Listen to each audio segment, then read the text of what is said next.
ಎಲ್ರಿಗೂ ನಮಸ್ಕಾರ. Welcome to my channel. This is my first cooking vlog. ನಾನಿಲ್ಲಿ easy and ಕ್ವಿಕ್ಕಾಗಿ ಬೆಳಗ್ಗೆ ಟಿಫನ್ಗೆ, ಮಧ್ಯಾಹ್ನ ಲಂಚ್ ಬಾಕ್ಸ್ಗೆ ಕ್ವಿಕ್ಕಾಗಿ ಆಗೋ ಥರ ತರಕಾರಿ ಬಾತ್ ಹೇಗೆ ಮಾಡೋದಂತ ನೋಡೋಣ ಬನ್ನಿ. ನಾನು ಒಂದು ಬೌಲ್ಗೆ 1 ಗ್ಲಾಸ್ ಅಕ್ಕಿ ಹಾಕ್ಕೊಂಡು ತೊಳೆದು ಚೆನ್ನಾಗಿ ನೆನೆಸಿ ಎತ್ತಿಟ್ಕೊತಾ ಇದ್ದೀನಿ. 15 ಮಿನಿಟ್ಸ್ ಬಿಫೋರೇ ನೆನೆಸಿಟ್ಕೊಳ್ಳಿ, ಸೊ ದಟ್ ಪಲಾವ್ ಉದ್ದುದ್ರಾಗುತ್ತೆ. ತರಕಾರಿ ಇಲ್ಲಿ 1 ನೂಕೋಲು, 1 ಆಲೂಗಡ್ಡೆ, 1 ಕ್ಯಾರೆಟು, 10 to 15 ಬೀನ್ಸ್ ತೊಗೊಂಡಿದ್ದೀನಿ. ಜಾಸ್ತಿ ಬೀನ್ಸ್ ತೊಗೊಂಡಿದ್ದೀನಿ. ಆಲೂಗಡ್ಡೆ ನಿಮಗೆ ಬೇಕಾದರೆ ಹಾಕ್ಕೊಳ್ಳಿ, ನಮ್ಮ ಮನೇಲೆಲ್ಲ ಇಷ್ಟಪಟ್ಟು ತಿಂತಾರೆ.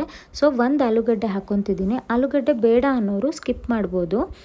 ಕ್ಯಾರೆಟು ಅಷ್ಟೇ, ಸ್ವಲ್ಪ ಹಾಕ್ಕೊಳ್ಳಿ, ಸ್ವಲ್ಪ ಪ್ರಮಾಣದಲ್ಲಿ ಹಾಕ್ಕೊಳ್ಳಿ. ನೀವು ಜಾಸ್ತಿ ಕ್ಯಾರೆಟ್ ಹಾಕಿದ್ರೆ ಪಲಾವ್ ನಿಮಗೆ ಸ್ವೀಟ್ ಅಂತ ಅನಿಸುತ್ತೆ. ಸೊ ನಾನಿಲ್ಲಿ ಒಂದೇ 1 ಕ್ಯಾರೆಟ್ ತೊಗೊಂಡಿದ್ದೀನಿ. ಬೀನ್ಸು ಅಷ್ಟೇ ಉದ್ದುದ್ದಕ್ಕೆ ಹೆಚ್ಕೊಂಡು ಇಟ್ಕೊಳ್ಳಿ. ತರಕಾರಿ ಬಾತ್ಗೆ ನಾವು ಬಟಾಣಿ ಹಾಕಿದ್ರೆ ಚೆನ್ನಾಗಿರುತ್ತೆ. ಹಸಿ ಬಟಾಣಿ ಇರೋರು ಒಗ್ಗರಣೆ ಟೈಮಲ್ಲಿ ಹಾಕ್ಕೊಳ್ಳಿ. ಇಲ್ಲಿ ನಾನು 1 ಟೊಮ್ಯಾಟೊ ತೊಗೊತಾ ಇದ್ದೀನಿ ಮತ್ತು ಹಸಿ ಬಟಾಣಿ ಹಾಕ್ಕೊತಾ ಇದ್ದೀನಿ. ಬಟಾಣಿ ಇಲ್ಲದೆ ಇರೋರು ಸೀಸನಲ್ ಕಾಳನ್ನ ಹಾಕ್ಕೊಬೋದು. ಇವಾಗ ಒಗ್ಗರಣೆಗೆ 1 ಈರುಳ್ಳಿ, 1 ಸ್ಟಾರ್ ಮೊಗ್ಗು, 2 ಚಕ್ಕೆ, ಒಂದು ಸ್ವಲ್ಪ ಪುದೀನ, ಒಂದೇ 1 ಹಸಿಮೆಣ್ಸಿನ್ಕಾಯಿ ಒಗ್ಗರಣೆಗೆ ಹಾಕ್ಕೊತಾ ಇದ್ದೀನಿ. ನಾನಿವತ್ತು ಕುಕ್ಕರಲ್ಲಿ ತರಕಾರಿ ಬಾತ್ ಮಾಡ್ತಾಯಿದ್ದೀನಿ. ಸೊ 4 to 5 ಸ್ಪೂನ್ ಅಷ್ಟು ಎಣ್ಣೆ ಹಾಕ್ಕೊಂಡು ಪಲಾವ್ ಸ್ಪೈಸಸ್ ಎಲ್ಲ ಹಾಕ್ಕೊಂಡು ಮಿಕ್ಸ್ ಮಾಡಿ, ಅದರ ಅರೋಮಾ ಬಿಟ್ಟ ಮೇಲೆ ಆನಿಯನ್ ಆ್ಯಂಡ್ ಪುದೀನ ಹಾಕಿ ಒಂದೊಳ್ಳೆ ಮಿಕ್ಸ್ ಕೊಡಿ. ನಾನು ಪುದೀನ ರುಬ್ಕೊಳ್ಳೋದಕ್ಕೆ ಹಾಕ್ಕೊಳ್ಳೋದಿಲ್ಲ, ಒಗ್ಗರಣೆಗೆ ಹಾಕ್ಕೊಂಡು ಮಿಕ್ಸ್ ಮಾಡ್ಕೊತಾ ಇದ್ದೀನಿ. ಪುದೀನ ಒಗ್ಗರಣೆಗೆ ಹಾಕಿದ್ರೆ ಅದ್ರ ಸ್ಮೆಲ್ಲು ತರಕಾರಿ ಬಾತ್ಗೆ ಚೆನ್ನಾಗಿ ಕೊಡುತ್ತೆ. 1 ಹಸಿಮೆಣ್ಸಿನ್ಕಾಯಿ ಹಾಕ್ಕೊಂಡಿದ್ದೀನಿ. ಇವಾಗ ಕಟ್ ಮಾಡಿರೋ ತರಕಾರಿ ಹಾಕ್ಕೊತಾ ಇದ್ದೀನಿ. ತರಕಾರಿ ಹಾಕ್ಕೊಂಡು ಒಂದೊಳ್ಳೆ ಮಿಕ್ಸ್ ಕೊಡಿ. ಮಿಕ್ಸ್ ಮಾಡಿದ್ಮೇಲೆ ನಾವಿವಾಗ ರುಬ್ಕೊಳ್ಳೋದಕ್ಕೆ 1 ಈರುಳ್ಳಿ, ಕೊತ್ತಂಬರಿ, ತೆಂಗಿನಕಾಯಿ, ಹಸಿಮೆಣ್ಸಿನ್ಕಾಯಿ, ಶುಂಠಿ, ಬೆಳ್ಳುಳ್ಳಿ ಹಾಕ್ಕೊತಾ ಇದ್ದೀನಿ. ಈ ಮಸಾಲೆನ ನಾನು ತರ್ತರಿಯಾಗಿ ರುಬ್ಕೊತಾ ಇದ್ದೀನಿ. ತೀರಾ ನುಣ್ಣಗೆ ರುಬ್ಕೊಳ್ಳೋಕೆ ಹೋಗಬಾರ್ದು. ತರ್ತರಿಯಾಗಿ ರುಬ್ಕೊಂಡ್ರೆ ಪಲಾವ್ಗೆ ಟೇಸ್ಟ್ ಚೆನ್ನಾಗಿ ಕೊಡುತ್ತೆ.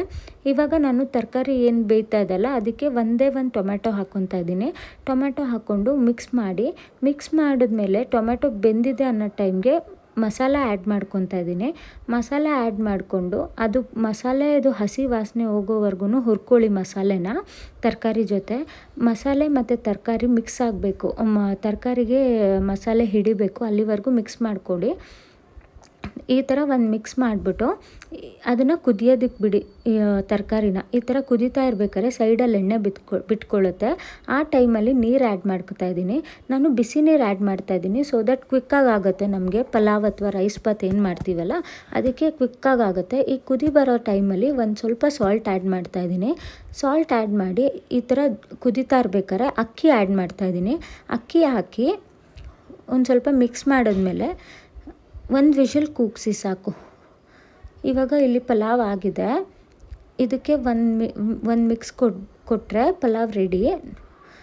ನೀವು ನೋಡ್ತಾ ಇರ್ಬೋದು ಅನ್ನ ಎಷ್ಟು ಉದ್ರುದ್ರಾಗಿದೆ ಮತ್ತು ತಳ ಕೂಡ ಹತ್ತಿಲ್ಲ. ಈಸಿ ಆ್ಯಂಡ್ ಕ್ವಿಕ್ಕಾಗಿ ಆಗೋಯ್ತು ನಮಗೆ ಪಲಾವು. ಇದಕ್ಕೆ ಕಾಂಬಿನೇಷನ್ ಆಗಿ ನೀವು ಕೊಕೊನಟ್ ಚಟ್ನಿ ಇಲ್ಲ ಮೊಸರು ಬಜ್ಜಿ ಟ್ರೈ ಮಾಡ್ಬೋದು. ನಮ್ಮ ಮನೇಲಿ ಯಾವಾಗೂ ಮೊಸರು ಬಜ್ಜಿನೇ ಮಾಡೋದು ನಾನು. ಸೊ ಮೊಸರು ಬಜ್ಜಿ ಮಾಡಿದ್ದೀನಿ. ನೀವು ಟ್ರೈ ಮಾಡಿ, ರೆಸಿಪಿ ಹೇಗಾಯಿತು ಅಂತ ಶೇರ್ ಮಾಡಿ. Thanks for watching. ಬಾಯ್.